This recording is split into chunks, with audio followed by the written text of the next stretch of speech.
Ieu tanah aing, ieu walungan aing, kabeh kebon boga uyut aing, cengkeh, kapol, takoka, leunca, kabeh anu dulur aing. Turun ka dieu ari maneh wani mah.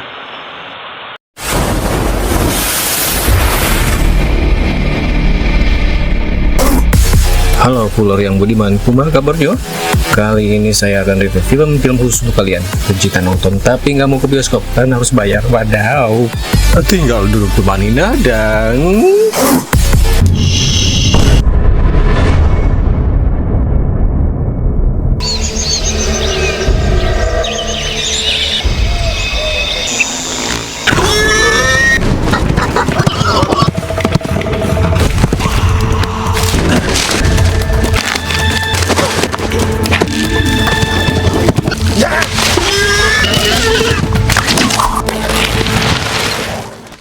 Film diawali dengan memperlihatkan sekelompok suku pedalaman yang tengah berburu seekor tapir di hutan. Tokoh utama film ini bernama Zhao atau si Cakar Careuh tengah asik memotong tapir besar yang berhasil mereka tangkap. Ada adegan lucu terjadi ketika si Careuh menyuruh temannya untuk memakan bobogaan tapir tersebut. Karena diketahui temannya yang bernama si Able bermasalah dengan kejantanannya dan belum mempunyai anak.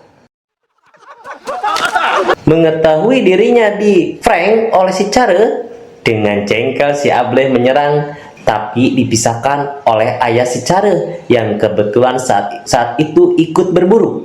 Ketika suasana sudah sedikit tenang, si Careuh yang punya insting tajam tiba-tiba dikejutkan dengan kemunculan seseorang dari suku lain. Dari balik pohon, saking kagetnya, si Careuh berkata dalam hati, "Eta beungeut atawa leupet?" Ketika melihat wajah orang yang datang tiba-tiba itu, ternyata suku itu bermaksud membarter ikan tangkapannya dengan daging tapir, sembari memberitahu bahwa telah terjadi penangkapan dan penculikan oleh suku lain, di mana penculikan warga itu dimaksudkan untuk dijadikan korban persembahan kepada Dewa Matahari yang disembah oleh para suku Maya. Mereka melakukan perjalanan untuk menghindari dari penculikan pasukan Maya tersebut. Sejenak si Careuh berpikir dan berfirasat, sesuatu yang buruk cepat atau lambat akan terjadi. Tapi si Careuh tampaknya tidak terlalu jauh memikirkannya dan segera pulang ke kampung tempat tinggalnya.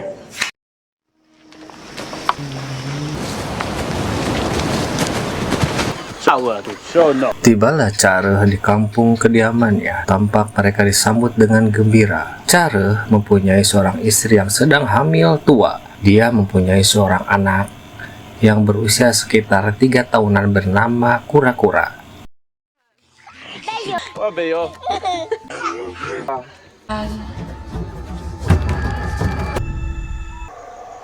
Pada suatu pagi, di saat sebagian besar penduduk masih terlelap tidur, si Pau dengan insting Careuhnya, dia terbangun dan merasakan sesuatu yang tak beres akan terjadi.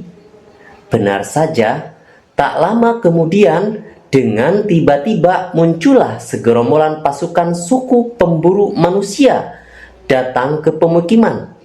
Tentu saja sebagian besar penduduk yang tak menyangka akan ada penyerangan hanya berusaha lari dan melawan ala kadarnya.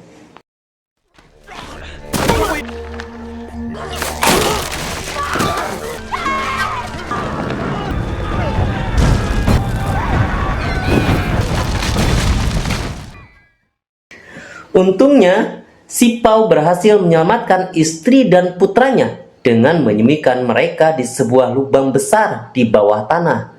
Si Pau segera bergerak menjauh lubang itu. Ketika ada salah satu suku pemburu mencurigai gerak-geriknya, si Pau melakukan sedikit perlawanan yang membuat jengkel salah satu pemburu, sebut saja si Kobel. Karena di saat ingin menghajar si Pau, dia dicegah oleh ketua dari kawanan itu yang bernama si Kikanta. Hal tersebut membuat si Kobel marah tak karuan. dan Totojer karena tak bisa melampiaskan emosinya pada si Pau. Sayangnya, saat si Pau melihat ke arah bapaknya, si Kobel menyadari ada sesuatu hubungan yang dekat di antara si Pau dengan orang yang dilihatnya. Dengan legek, si Kobel menghampiri bapaknya si Pau dan mewafatkannya. Dengan hati yang puas, si Kobel tersenyum karena bisa melampiaskan rasa kesal pada si Pau.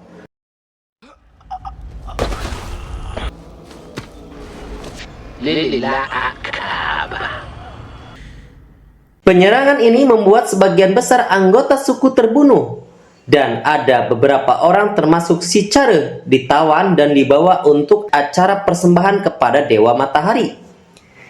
Ki Kanta dan gerombolannya pun segera pergi meninggalkan tempat itu. Terlihat ada anak-anak yang tak dibunuh oleh suku pemburu. Dengan berlinang air mata, mereka mengiringi kepergian para orang tuanya yang mungkin tidak akan kembali lagi.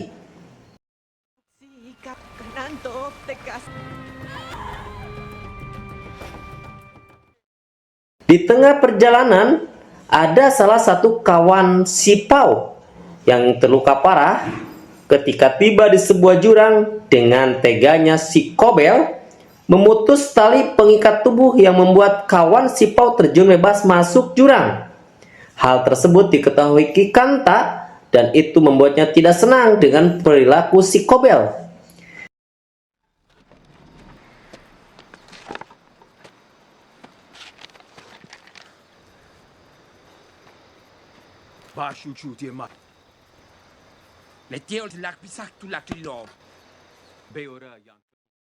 Dengan serius, Ki Kanta mengajak duel si Kobel. Seketika nyali si Kobel menjadi ciut dan hanya cungas-cinges saat Ki Kanta menegurnya. Barang siapa ada yang mengganggu tawanan, maka dia akan tanggung akibatnya. Begitu kata Ki Kanta yang membuat jantung si Kobel empot-empotan. Tah dengekeun Kobel sia teh.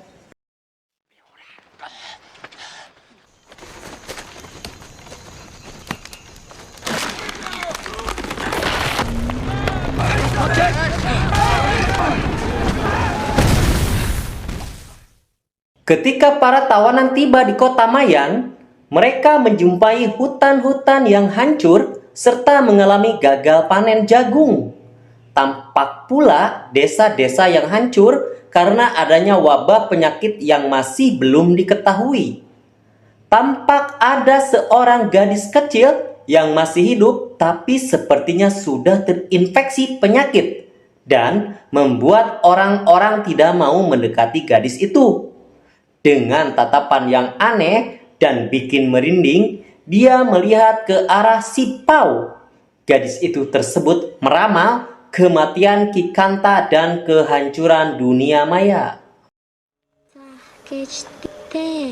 Tulang